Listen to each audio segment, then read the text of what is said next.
এই দিনে খাইবি রে বন্ধু, ওই দিন তোমার ঘরের ভিতর রাখবে না, বিছানাতে রাখবে না, উঠানে শোয়া দিবে, গোসল করার জন্য পাগল হয়ে যাইব।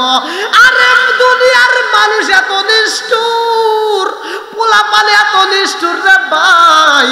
একজন বলবো তাড়াতাড়ি যা কাপড়ে নিয়ে আসবা, আর একজন বল তাড়াতাড়ি যা বাঁশ কাটবা, আর একজন বলবে তাড়াতাড়ি কবর খোরো। কথা কোন ঠিক কিনা? এইবার সবাই পাগল হয়ে যাইব। কেউ আমরা কাপড় নিয়ে আসবে রে ভাই। আর আমার আল্লাহ ডাকে দিয়া কয়, ও জিবরাইল, আমার অমুক বান্দা বড়হারি গ্রামে মহিরা গেছে, দুনিয়ার মানুষ তাকে বাইন্ডিং করার জন্য কাপড় নিয়ে আসবে, সাদা কাপড়। ও ফেরেশতা, দেরি করা যাইব না, আমার বান্দার জন্য আমি আল্লাহ তাআলা জান্নাতের ভিতর থেকে একটা রেশমি কাপড় দিলাম, তাড়াতাড়ি যাও এই জান্নাতের কাপড় দিয়া দুনিয়ার মানুষ তারে বাইন্ডিং করব, তার বডিটা দুনিয়ার কাপড় দিয়া, আর আমি আল্লাহ তার রূহটাকে বাইন্ডিং করব জান্নাতের কাপড় দিয়া। জোরে জোরে কন্যা সুবহানাল্লাহ। এইবার যখন ঘর থেকে বের করে বাইরে শুয়ায়া গোসল করাইব রে ভাই, কেউ বলবো তাড়াতাড়ি গরম পানি করবো। এ আমার মুরব্বী বাবারা, এই জন্য তো আমি বলি ফতুয়া দেওয়া চলবে না, ফতুয়া বন্ধ করে আমল করতে হইব। কত ফতুয়া দের করলা, এই লম্বা টুপি, গোল টুপি, ফাটা টুপি, কত টুপি নিয়ে তোমরা যাচাই করলা, একটা বার তো চিন্তা করলা না? আম পাতা, জাম পাতা, কত পাতা দেখা যায়। মানুষ যদি বইরা যায় রে ভাই, কোনো পাতা দিয়ে পানি গরম করা হয় না, বরের পাতা দিয়ে কেন গরম করা হয়? আমার রহমাতাল লিল আলামিন নবী 1400 বছর আগে কেন বরের পাতার কথা বলেছে?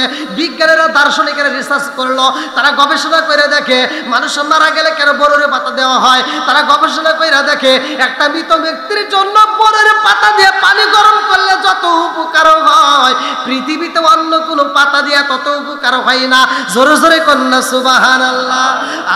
আম পাতায়, জাম পাতায় কত পানি ঝরে, একদিন তোমায় দিব রে গোসল বড়ই পাতার জলে। জোরে জোরে কোন কথা ঠিক কিনা? লাল বলো, নীল বলো, কত রঙের শাড়ি, লাল বলো, নীল বলো, কত রঙের শাড়ি, একদিন তোমার গায়ে উঠবে সাদা মার্কিন শাড়ি। জোরে জোরে কোন কথা ঠিক কিনা? আর লাল কাপড় কি অপরাধ করেছে রে ভাই? নীল কাপড় কি অপরাধ করলো? রঙিন কাপড় কি অপরাধ করলো? হলুদ কাপড় কি অপরাধ করলো? মানুষ মারা গেলে সাদা কাপড় দেওয়া হয়, অন্য কাপড় দেওয়া হয় না। কথা কোন ঠিক কিনা? বন্ধুরা রে, আর এইবার যখন গোসল করাইতে যাইবা, ওই মুহূর্তে গরম পানি দিতে গেলেও ভয় লাগে, যে এই পানিটা আমাদের হাতে সয়, এরকম কুসুম কুসুম গরম পানি দিয়ে আমরা গোসল করাই। কথা কোন ঠিক কিনা? এইবার যখন গোসল করাই, মৃত ব্যক্তি কান্দে আর কয়, জগৎবাসীরা, আজকে আমার এমন ভাবে তোমরা গোসল করাও, আমার জীবনে আমি কত গোসল করলাম, কত মনের মতো কইরা, আজকে এমন গোসল দাও যেই গোসলটা আমার জীবনে কোনোদিন হয় নাই। কথা কোন ঠিক কিনা?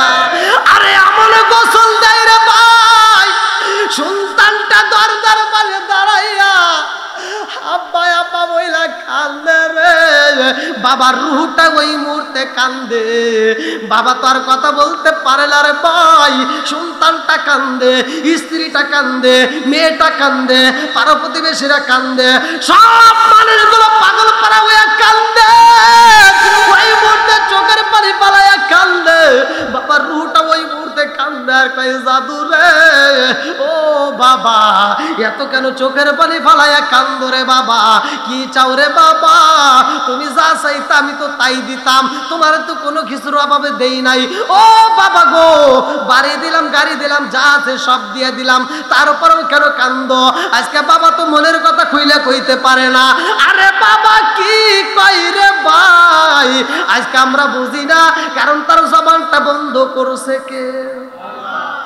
আর একটু জোরে বলেন না কে? আমার আল্লাহ জবান বন্ধ কইরা দিছে রে। আল্লাহর নীলা কালা বোঝা যায় না রে বড় আর বাসিরা। আজকে আমি মোটরসাইকেল চালাইতে যাইয়া, আমার প্রাইভেট কার চালাইতে যাইয়া যদি আমি অ্যাক্সিডেন্ট করি, আপনি যদি অ্যাক্সিডেন্ট করেন, হাতটা যদি ভেঙে যায়, পাটা যদি ভেঙে যায়, এইবার আপনি হসপিটালে যাবেন, আপনার এক্স-রে করবে, পরীক্ষা নিরীক্ষা কইরা এইবার কম্পিউটারে দেখায় দিব কোন জায়গায় ভাঙছে, কিভাবে ভাঙছে, কথা কোন ঠিক কি। মানুষ যখন মারা যায় রে ভাই, প্রতিটা হাড়ের জোড়া জোড়া কুইলা যায় রে বন্ধু, এমন ভাবে ভাঙ্গা যায়, টসমস করে মরমর করে ভাঙ্গা যায়, ওই জোড়াটা এমন ভাবে ভাঙ্গা যায় পৃথিবীর কোনো কম্পিউটারে, পৃথিবীর কোনো পরীক্ষা নিরীক্ষায় ধরা পড়ে না, কথা কোন ঠিক কি। আমার আল্লাহর নীলা খেলা বোঝা যায় না রে, বডিটা পয়রা রয়, অথচ মানুষটা কথা কই না। বাপটা যখন মইরা যায় রে ভাই, বাবার দেহটা পয়রা রইছে, বাপটা তো সবকিছু পরনের পোশাক রয়ে গেছে, অথচ বাপটা কথা কই না। বাবার বডিটার ভিতরে একটা রুহু নামক পাখি ছিল, কথা কোন ঠিক কিনা। এই রুহু নামক পাখি যতক্ষণ আছে রে ভাই, ততক্ষণ আমার এই যে হাত চলবে, পা চলবে, মুখ নড়বে, চোখ চলবে, কথা বের হবে। এই যে আমার ভাইজান, এই রুহু নামক পাখিটা যতক্ষণ থাকবে তার ততক্ষণ দাম আছে, কথা কোন ঠিক কিনা। ওরে আমি কাঁচা তুমি পাখি থাকো আমার ভিতর, ওরে আমি কাঁচা তুমি পাখি থাকো আমার ভিতর, হঠাৎ করে ওই রাজাই বানা দিয়া খবর, ওয়াসিনপুর ঠিকানা তোমার যাইবা ওয়াসিনপুরে, শূন্য খাঁচা পইরা রইব আমার মাটির ঘরে, ওয়াসিনপুর ঠিকানা তোমার যাইবা ওয়াসিনপুরে, শূন্য খাঁচা পইরা রইব আমার মাটির ঘরে। আমি নিচে কানে যতন কইরা সাজাইলাম বাসর, হঠাৎ করে ওই রাজাই বানা দিয়া খবর। জোরে জোরে কোন কথা কি না।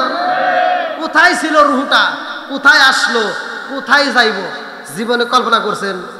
সত্য কথা বলেন। হাতের চিকিৎসা করলাম, চোখের চিকিৎসা করলাম, মাথার চিকিৎসা করলাম, সব চিকিৎসা করলাম, অথচ এই বডির কোনো দাম আছে? যেটাকে আমরা গুরুত্ব দিলাম, যেটাকে আমরা সবসময় যত্ন করলাম, অথচ ওইটার কোনো দাম নাই, কথা কোন ঠিক কিনা। আর যেটার দাম আছে ওইটাকে আমরা জীবনে কোনোদিন তালাশ করছি? তুমি কেমন একদিন না নিলাম না খবর, চোখ থাকিতে অন্ধ রইলাম সংসারের ভিতর, তুমি কেমন একদিন না নিলাম না খবর, চোখ থাকিতে অন্ধ রইলাম সংসারের ভিতর। আলেমুল আমা কয় সালামতি কয় হইলে কানে পর, হঠাৎ করে ওই রাজাই বানা দিয়া খবর। জোর জোরে কোন কথা ঠিক কিনা। আরে গোসল করাইব, নাকের ভিতরে এইবার তুলা ঢুকাইব, কানের ভিতর তুলা ঢুকাইব, কারণটা হইল কানের ভিতর যেন পানি না যায়, নাকের ভিতর যেন পানি না যায়, কথা কোন ঠিক কিনা। এমন ভাবে গোসল করাইব, সাদা কাপড় নিয়ে এইসব মনের মতো বাইন্ডিং করবো রে ভাই।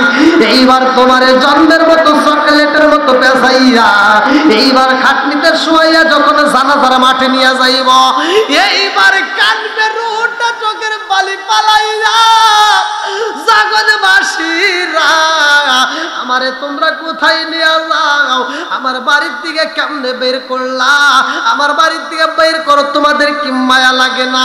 এই রুহটা হলো দুইটা কালারের, ভালো করে শুই না নাও। একটা হলো ইমানদার আর একটা হলো বেঈমান। ইমানদার যদি হয় রে ভাই, বলবে আমারে তাড়াতাড়ি বাড়ির থেকে বের করো, আমার ভালো লাগে না, আমার জায়গা মতো আমারে পৌঁছায় দাও। আর যদি বেঈমানও হয় রে ভাই, এইবার তিনি কান্দবে আর বলবে আমারে ঘর থেকে বের কইরো না। আরে জানাজার মাঠে নিয়ে যখন জানাজা করবো রে ভাই, ওই মুহূর্তে সব মানুষগুলো যখন জানাজার মাঠে দাঁড়াইয়া যায়, একজন ফেরেশতা ডাকে দিয়া কয় তোমার আপনকে? বলে তোমরা কি জানো না? তাকায় দেখো আমার গ্রামবাসী আমারে কত ভালোবাসে, আমার বন্ধু বান্ধবরা কত ভালোবাসে গো। তাকায় দেখো একটা মানুষ বাড়িতে যাই না, আমার মন বলে গো এই মানুষগুলো আমারে ছাইরা যাইব না, এই মানুষগুলো আমার আপন হয়ে আমার সাথেই থাকবে, এরা আমারে ছাইরা যেতে পারবে না। এই বইলা রুটা কান মেরে ভাই জানাজার ময়দানে জানাজার নামাজ হইব। এইবার বন্ধু বান্ধব কিছু পাগল হয়ে যাইব। এ আমার যুবক ভাইরে ভাই শুইনা নাও, এইবার যুবক ভাই যদি মারা যায়, ওই যুবকের আর একটা বন্ধু আর একজনকে ডাক দিয়ে কইব আর দেরি করা যাইব না, এইবার জানাজা হয়ে গেছে, চল যাই আমরা বাড়িতে যাই, মাটি দেওয়ার টাইম নাই, বল খেলতে হইব। কতক্ষণ না? আরে আর একজন বলবো আমার কাজ আছে গো, আর একজন বলবে আমার দোকানটা বন্ধ করে আইছি, আর একজন বলবে আমার বাজারে যাইতে হইব। এই বইলা কিছু মানুষ ওই জানাজার ময়দান থেকে বের হবে। কতক্ষণ ঠিক কিনা?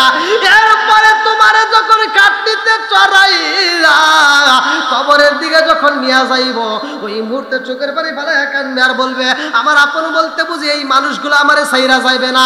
এইবার কবরস্থানে নিয়ে যাই, আরে বন্ধু তুই থেকে তিনজন ব্যক্তি কবরে নামবে। কতক্ষণ ঠিক কি? তিনজন ব্যক্তি যখন কবরের ভিতরে নামবে, আল্লাহর কবরের ভিতরে শুয়াইব। কবরের ভিতরে শুয়ে বুকের উপরে তারাইকা বলবো আমরা যখন এই দুনিয়াতে আইছি রে ভাই, আমাদের একটা আজান হয়েছে, ডান কানে আজান বাম কানে কিয়ামত। কতক্ষণ ঠিক কিনা? নামাজ কিন্তু বাকি ছিল রে ভাই, আজকে নামাজটা কিন্তু হয়ে গেল, আজানও হয় নাই। কতক্ষণ ঠিক কিনা? আর জানাজার এই যে হাদিস থেকে বলে না যে জানাজার মাঠে কেন আজান হয় না, কারণ আজান একদিন হয়ে গেছে। কতক্ষণ ঠিক কিনা? আজান দুনিয়াতে যখন আসছি তখন হয়েছে। কতক্ষণ ঠিক কিনা? বন্ধুরা রে আমার এইবার কবরের ভিতরে ঢুকাইয়া বিসমিল্লাহি ওয়া বিল্লাহি ওয়া বিসাবিলিল্লাহি ওয়া আলা মিল্লাতি রাসূলিল্লাহ বলবে মিনহা খালাকনাকুম ওয়া ফিহা নুঈদুকুম ওয়া মিনহা নুখরিজুকুম তারাতান উখরা। এই বইলা বইলা মাটি দিব। এ আমার মুরব্বি বাবারা, এর অর্থ হইল এই মাটি দিয়ে তোমারে বানাইছি, এই মাটিতে আবার তোমারে আনলাম, আবার পুনরায় এই মাটির থেকে তোমারে সৃষ্টি করা হবে। কতক্ষণ ঠিক কিনা? এ আমার মুরব্বি বাবারা, ওই কবরের ভিতর তিনজন ব্যক্তি যখন নাইবে রে ভাই, ওই ব্যক্তির দিকে তাকাইব। এইবার ফেরেশতা বলবে তোমার আপনকে। ওইবার মুর্দা ব্যক্তি কান্দার কয় জানোনি আমার আপন বলতে আমি বুঝা পালাইছি আর কে হই নাই। এই তিনজন ব্যক্তি আমার সবচাইতে নিকটতম, এই তিনজন ব্যক্তি আমার সবচাইতে বেশি ভালোবাসে, এই তিনজন ব্যক্তি আমার ছাইরা যাইব না, এই তিনজন ব্যক্তি আমার কাছে সবচাইতে আপন। এইবার তিনজন ব্যক্তির মধ্য থেকে একজন ব্যক্তি লাভ দিয়ে উঠা যাইব, আর দুইজন ব্যক্তি বাঁশগুলো এইবার সুন্দর করে সাজাইব। কতক্ষণ ঠিক কিনা? বাঁশগুলো সাজাইতে সাজাইতে যখন চাইটা যায়, আর একজন ব্যক্তি যখন উঠা যায়, আর একজন ব্যক্তি থাকবে, তখন মোর্দা ব্যক্তি চোখের পানি পালায় কান্দে আর কয় আমার বুঝা পালাইছে, এই একজন ব্যক্তি বুঝি আমার কাছে সবচাইতে বেশি আপন। ওই একজন ব্যক্তি যখন উঠা যায় রে, পাশের চাটাই দিয়া রে ভাই মনের মতো করে তালাই দিয়া কলার পাতা দিয়ে বিছাইয়া এইবার সবাই যার যার মতো মাটি দেয়। কতক্ষণ ঠিক কিনা? এই দুনিয়ার মানুষ বড় নিষ্ঠুর রে, এমন ভাবে তোমার মাটি দিব রে বড় ঘরবাসী না, ওই কবরের ভিতরে একটু আলো বাতাস ঢুকতে দেবে না। কতক্ষণ ঠিক কিনা? এইবার কবরের ভিতরে অন্ধকার হয়ে যায় রে ভাই।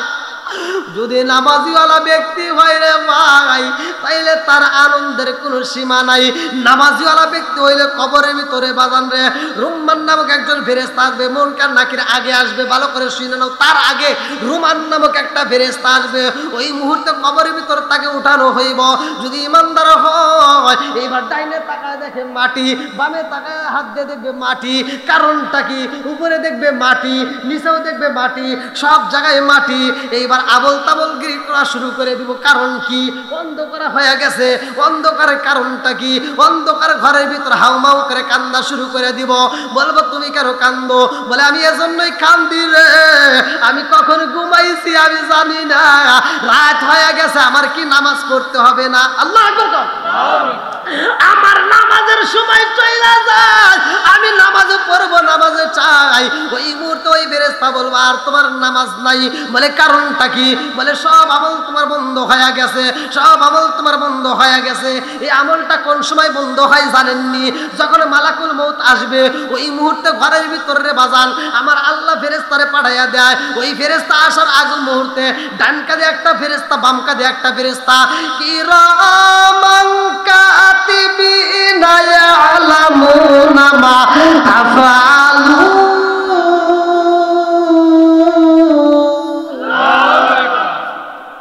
ডান কাঁধের ফেরেশতাকে আল্লাহ ডাক দিয়া কয় তোমার খাতা বন্ধ করো। বলবে আল্লাহ এই বড়হারি গ্রামে অমুক ব্যক্তি আব্দুর রহমান এর জীবনে যতদিন আমাকে দায়িত্ব দিয়েছে, এর জীবনে যতদিন হায়াত ছিল প্রত্যেকটা দিন কোনোদিন তো আমারে ছুটি দাও নাই। কথা কি বুঝতেছেন? এই ডান কাঁধের ফেরেশতা বাম কাঁধের ফেরেশতা কি জীবনে ছুটি পাইছে? হ্যাঁ, সত্য কথা বলেন।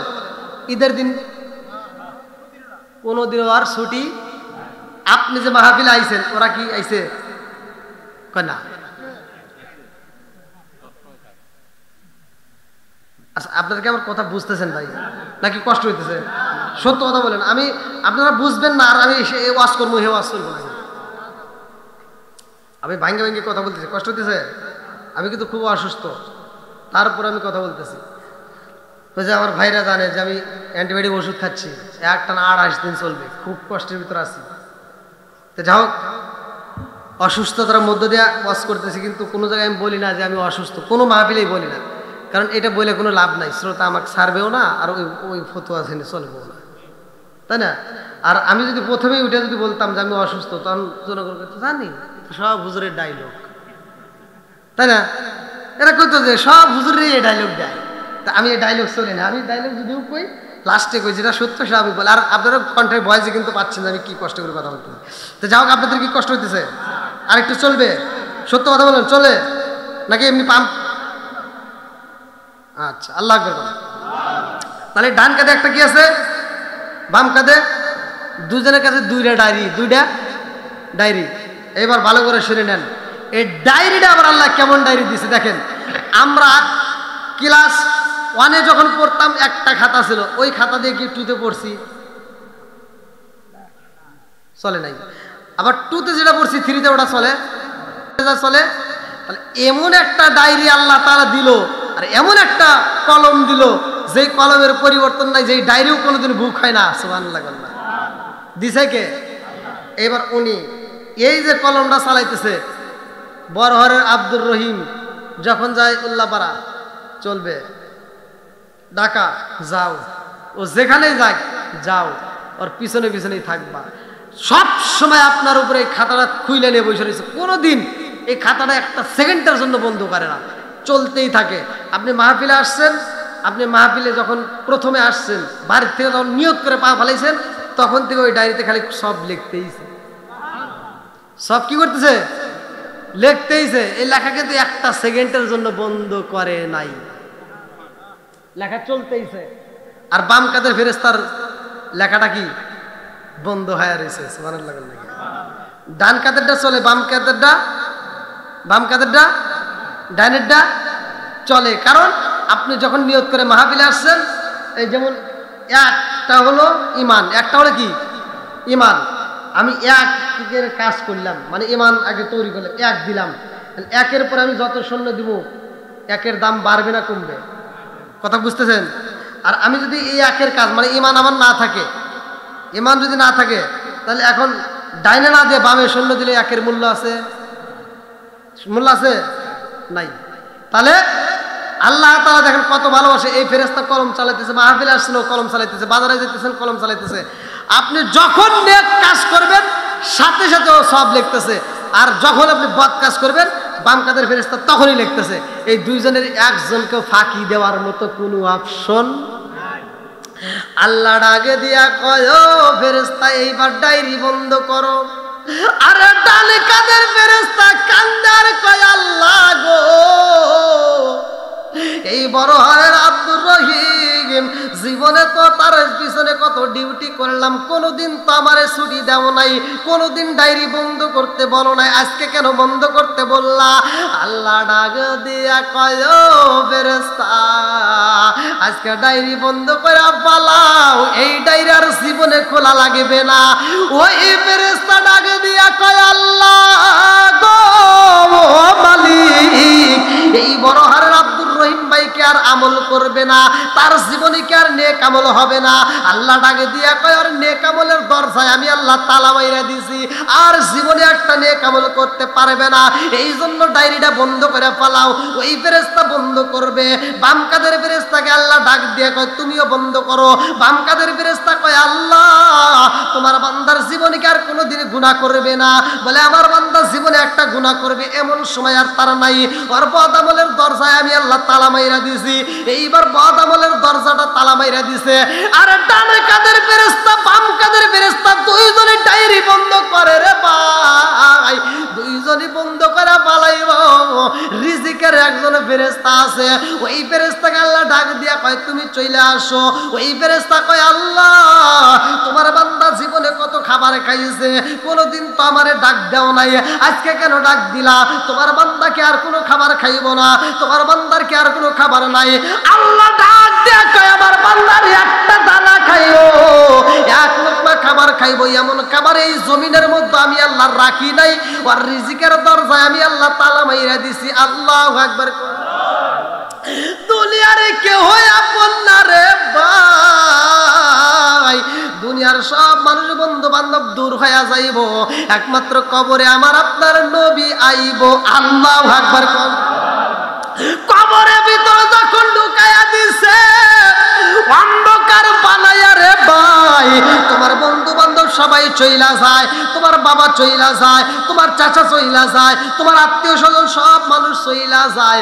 দুনিয়ার সিস্টেমটা দেখেন ভালো করে বুঝান, আপনজন যাদেরকে ভাবতাম আজকে তারা আমার কবরে মাটি দিয়া সব মানুষ চইলা যায়, কিন্তু আমার রহমাতাল লিল আলামিন নবী কবরে আসবে। আল্লাহু আকবার।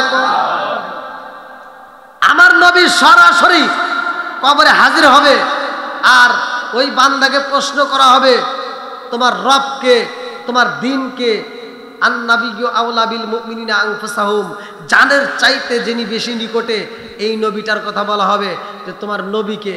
তখন ইমানদার ব্যক্তি হলে আমার নবীকে দেখা মাত্র বলবে এটা আমার রহমাতাল লিল আলামিন নবী। জোরে বলছে, তাহলে নবীর দাম আছে না নাই? আমরা যারা কবরে পাবো দুনিয়াতে তারা আপন করে চাবো, কথা কোন ঠিক কিনা? বন্ধুরা রে আমার ওই ফেরেশতার বিয়ের ঘটনাটা ভালো করে শুনে নাও। ওই ফেরেশতা এইবার ওই যে আল্লাহর নবীর এইবার সাহাবী, ওই সাহাবীটা চিঠিটা নিয়ে যখন আমার নবীর দিকে রওনা দিবে, ওই মেয়েটা ডাক দিয়া কয় আব্বা গো, ও বাবা এইবার তাড়াতাড়ি যাও, নবীর সাহাবীরে তাড়াতাড়ি ফিরাইয়া নিয়ে আসবা। ও বাবা জানো নি নবীর সাহাবী যদি নবীর দরবারে চইলা যায় রে বাবা, তোমার বিরুদ্ধে কিন্তু কোরআনের আয়াত নাযিল হয়ে যাইব। কোরআনের আয়াত নাযিল হইলে বাবা দুনিয়া হারাইবা, কবর হারাইবা, তাড়াতাড়ি যাও। মেয়ের বাবা দৌড়াইয়া যায়, এইবার ছেলেটারে বুঝাইয়া এইবার আমার নবীর সামনে বিয়া পড়াইয়া দিছে। ওই ছেলেটা এবার বাজারে যাইবে। আল্লাহু আকবার। কোন বিয়ার বাজার করতে হাসতে হাসতে আনন্দ কইরা যায়, আমার নবীর সাহাবীর মনের ভিতর আনন্দ রে ভাই। এইবার টাকার টুকলাটা নিয়ে বাজারে যাইতেছে, আর মুসকি মুসকি হাসে, মনে মনে কল্পনা করে আমার বিবির জন্য একটা লাল শাড়ি নেব। আমার নবী বলছে একটা লাল শাড়ি নিতে হইব। ওই নবীর সাহাবী যখন বাজারে যায়, আমার আল্লাহর রহমতের ফেরেশতা চারপাশ দিয়ে বেষ্টন করে পালাইছে। আল্লাহু আকবার। আরে লাল শাড়ি কিনবে বাজারে যাইয়া, বাজারে যাইয়া লাল শাড়ি কিনবে বিয়ার জন্য। মা বোনেরা ভালো করে শুইনা নাও, তোমাদের তো একটা বিয়া হয়েছে রে মা, আর একটা বিয়া কিন্তু তোমার জীবনে বাকি আছে। এই বড়হারি গ্রামে যেই দিন ঢুকছিলা লাল শাড়ি পইরা, আর একটা দিন এই বড়হারি গ্রাম থেকে বের হইবা সাদা শাড়ি পইরা, কথা কোন ঠিক কিনা?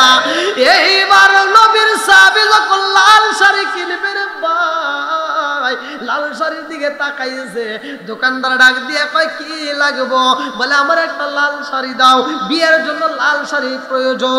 এইবার লাল শাড়িটা হাতে নিছে রে ভাই, টাকা দিবে কে যেন পিছন দিক থেকে বইলা যায়। খবর জাননি যুদ্ধের দামামা বাইজা গেছে, রহমাতাল লিল আলামিন নবী যুদ্ধের ময়দানে হাজির হয়েছে। আল্লাহু আকবার। ওই সাহাবীটা চোখের পানি ফালায়া কান্দে রে আমার বড় হারবাসীরা।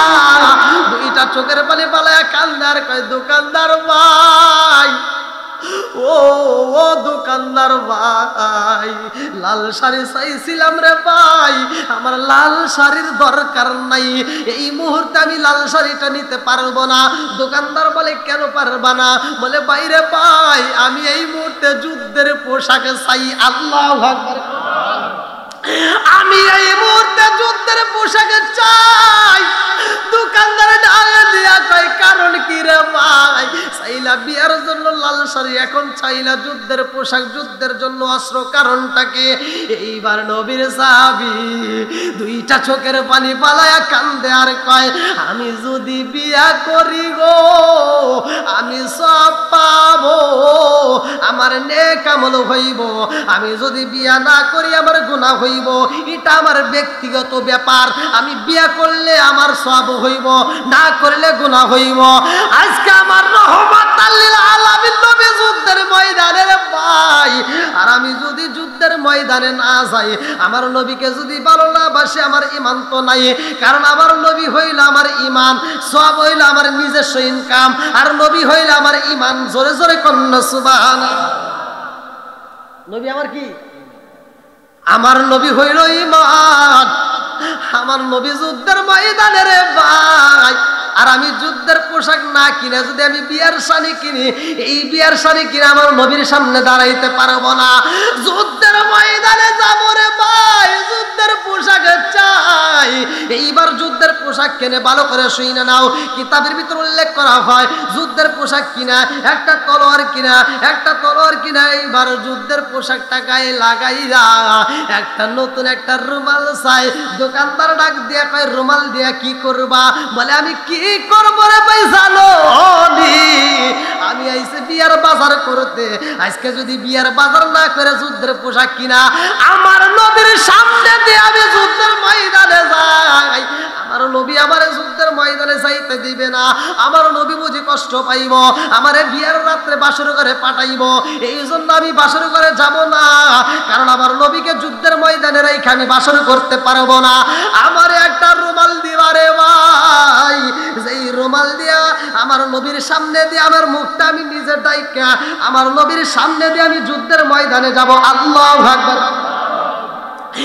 এইবারে একটা সাদা রুমাল কিনছে রে ভাই, রুমালটা দিয়া মুখটা বান্ধা রে বন্ধু, হিজাবের মতো বান্ধা চোখটা বের কইরা যুদ্ধের ময়দানে রওনা দেয়। আমার নবী এইবার তাকায় দেখে সাহাবীদের মধ্যে একটা মানুষ দেখা যায় যে কিনা মুখটা ডাইকা যুদ্ধের ময়দানে রওনা দিছে। আল্লাহু আকবার। আমার নবী ডাক দিয়া কই কে যাই জানো নি? এই মুহূর্তে যুদ্ধের ময়দানে এইবার আবু বকর ডাক দিয়া কয় ইয়া রাসূলুল্লাহ, নবী গো, ও মায়ার নবীজি, এই মুহূর্তে মুখটা ডাইকা কোন একটা সাহাবী বুঝি সবচাইতে বেশি যুদ্ধ করার জন্য পাগল পারা হইছে, এই জন্য মুখটা ডাইকা রওনা দিয়েছে। আরে যুদ্ধের ময়দানে যায়া যুদ্ধ করে রে ভাই, এমন ভাবে যুদ্ধ করে রে বন্ধু, ওই সাহাবীটার যুদ্ধ দেখা আমার নবী ডাকে দিয়া কয় আবু বকর তাকায়া দেখ আমার পাগলটা কেমনে যুদ্ধ করে। আল্লাহু আকবার। ওই সাহাবীটা আমার নবীর দিকে তাকাইছে রে ভাই, আর একটা বেঈমান এইবার ওই সাহাবীর ঘোড়ার দিকে একটা তীর মাইরা দিছে। ঘোড়াটা যখন জমিনে পইরা যায়, ওই সাহাবীটাও জমিনের মধ্যে পইরা যায়। ওই সাহাবীটারে এমন ভাবে আঘাতি করছে রে বন্ধু, আমার নবী এইবার সব শহীদদের লাশগুলোকে একত্রিত করতে একটা লাশ দেখে আমার নবী নিজেও কান্দে আর কয় ও সাহাবীরা তাকায়া দেখে রে, তাকায়া দেখ ওই লাশটা কার দেখা যায়। এইবার সাহাবীটা রুমালটা সরাইয়া দেখে এটা আর কেউ নয়, আমার নবীর কালো সাহাবী আসওয়াদ। আল্লাহু আকবার। আমার নবী ডাকে দিয়া কই তাড়াতাড়ি দে রে আসওয়াদ রে, আমি নবীর বুকে দে। রক্ত মাখা শরীর দেয়া এইবার আমার নবীকে দেওয়া হয়। আমার নবী ওই সাহাবীটাকে বুকের ভিতর আনজায়া নেয়। আমার নবী দুইটা চোখের পানি ফালাইয়া কান্দে। ওই সাহাবীটার মাথাটা আমার নবীর হাঁটুর উপর রাইখা দেয়। কিতাবের ভিতর উল্লেখ করা হয় আবু বকর কয় আমার নবীর চোখ বেয়ে বেয়ে গরম পানিগুলো ওই সাহাবীর চোখের উপর পইরা গেছে গো। আমার নবীর চোখের পানি যখন আসওয়াদের চোখের উপর পইরা গেছে, একটু পরে তাকায়া দেখি